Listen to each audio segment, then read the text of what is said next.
ప్రభుత్వం ప్రతిష్టాత్మకంగా చేపట్టిన ప్రజాపాలన ఇవాటి నుండి దరఖాస్తుల స్వీకరణ జరుగుతూ ఉంది. దీని మీద కొన్ని సందేహాలు కూడా తలెత్తుతున్న పరిస్థితి. అయితే ఇప్పుడు మనతో కమిషనర్ గారు, జీడబ్ల్యూఎంసీ కమిషనర్ రిజ్వాన్ పాషా గారు ఉన్నారు.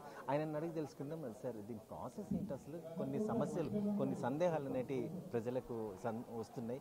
అసలు ఏంటి ప్రాసెస్? సో తెలంగాణ ప్రభుత్వం గౌరవ ముఖ్యమంత్రి రేవంత్ రెడ్డి గారి వారి యొక్క గైడెన్స్లో ఈ యొక్క ప్రజాపాలన స్కీమ్ అనేది ఈరోజు నుంచి లాంచ్ చేయడం జరిగింది. సో 28 డిసెంబర్ నుంచి జాన్ 6 8 డేస్ టైంలో ఈ యొక్క అప్లికేషన్స్ అనేది తీసుకోవడం జరుగుతుంది. సో ఈ అప్లికేషన్లో మీరు గవర్నమెంట్ 5 గ్యారంటీస్ ఏవైతే స్కీమ్స్ ఉన్నాయో ఆ స్కీమ్స్కి ఎవరైనా సరే కుటుంబానికి ఒక అప్లికేషన్ మాత్రమే అది అప్లై చేసుకుంటే ప్రిఫర్డ్ ఆప్షన్గా చెప్తున్నాము. ఎందుకంటున్నాం అంటే ఒక్కొక్కరు ఒక అప్లికేషన్ పెట్టుకున్నా కానీ దానికి రేషన్ కార్డులో ఎవరైతే డీటెయిల్స్ ఉన్నారో వాళ్ళ బేసిస్ మీద తీసుకోవడం జరుగుతుంది. కాబట్టి సో అప్లికేషన్ కుటుంబానికి ఒకటి అందరూ కూడా అప్లై చేయాలని కోరుతున్నాము. అండ్ మోర్ ఓవర్ 66 డివిజన్లు ఉన్నాయి జీడబ్ల్యూఎంసీ పరిధిలో.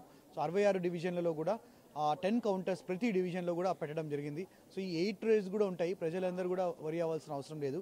8 డేస్లో కూడా ఎప్పుడైనా వచ్చి వాళ్ళు అప్లై చేసుకోవచ్చు.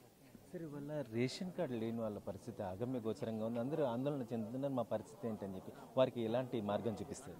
సో ప్రజెంట్ రేషన్ కార్డు లేకపోయినా కానీ మేము దరఖాస్తులు తీసుకుంటున్నాము. అలా చెందాల్సిన అవసరం ఏం లేదు. రెండవది, రేషన్ కార్డు అనేది నెక్స్ట్ జనరల్ కౌంటర్లో కూడా వాళ్ళు అప్లై చేసుకోవచ్చు. కొత్త రేషన్ కార్డు కోసం అప్లై చేసుకోమని రిక్వెస్ట్ కూడా చేసుకోవచ్చు. అంతేగాని గవర్నమెంట్ పాలసీ డెసిషన్ మీద ఉంటుంది నెక్స్ట్ ఎలా ఇంప్లిమెంట్ చేయాలనేది. సో ప్రజలందరూ కూడా అప్లికేషన్ తిరస్కరించే అవకాశం ఏమి ఉండదు.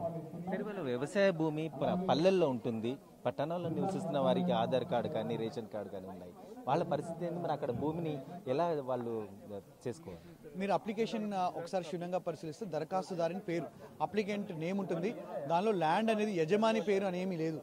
సో ఎవరైనా సరే ఫ్యామిలీ మెంబర్కి ఎంత ల్యాండ్ ఉన్నా కానీ దానిలో అప్లికేషన్లో సర్వే నెంబర్, ఏరియా, ఎక్స్టెంట్ రాసుకోవచ్చు. సో అలాంటి డీటెయిల్స్ ఏం లేవు.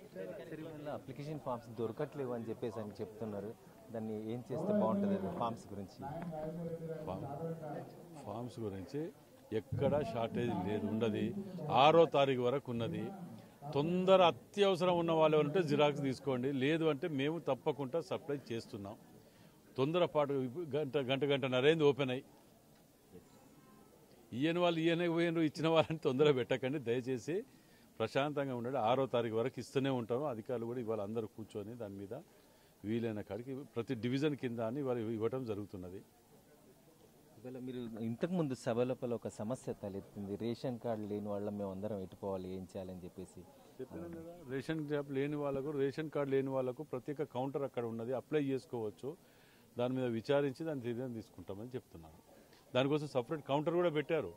అంటే రేషన్ కార్డు లేదు కదా అని అప్లై చేసుకోవద్దని ఎక్కడ లేదు, ఎవరు చెప్పలే.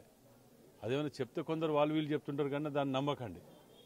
ఇవాళ చూస్తున్నాం, ఏదైతే తెలంగాణ రాష్ట్ర ప్రజల కోసం ప్రతిష్టాత్మకంగా చేపట్టిన 6 గ్యారంటీ పథకాలు అందేందుకోసం మేము కంకణబద్ధులమై పనిచేస్తున్నామని ఎవరైతే లబ్ధిదారులు ఉన్నారో వారందరికీ చేకూరే వరకు మేము ఈ కార్యక్రమాన్ని కొనసాగిస్తాము. ఒక్కరోజుతో అయ్యేది కాదు, ఎవరికి కంగారు పడాల్సిన అవసరం లేదు.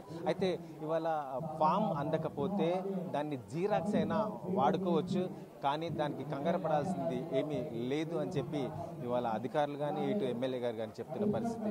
అయితే కుటుంబానికి ఒక్క ఫామ్ తీసుకుంటే సరిపోతుంది. ఆ ఫామ్లో ఆధార్ కార్డు మీద, రేషన్ కార్డు మీద ఉన్న సభ్యుల పరిస్థితి అంతా కూడా ఉంటుంది. కాబట్టి దాన్ని ఒక ఫామ్ మీద సరిపోతుంది. కాబట్టి ఒక ఫామ్ని ఎంచుకోండి అని చెప్పి కమిషనర్ రిజ్వాన్ పాషా చెప్తున్న పరిస్థితి. కెమెరామెన్ రాజుతో నరేంద్ర, టీవీ న్యూస్.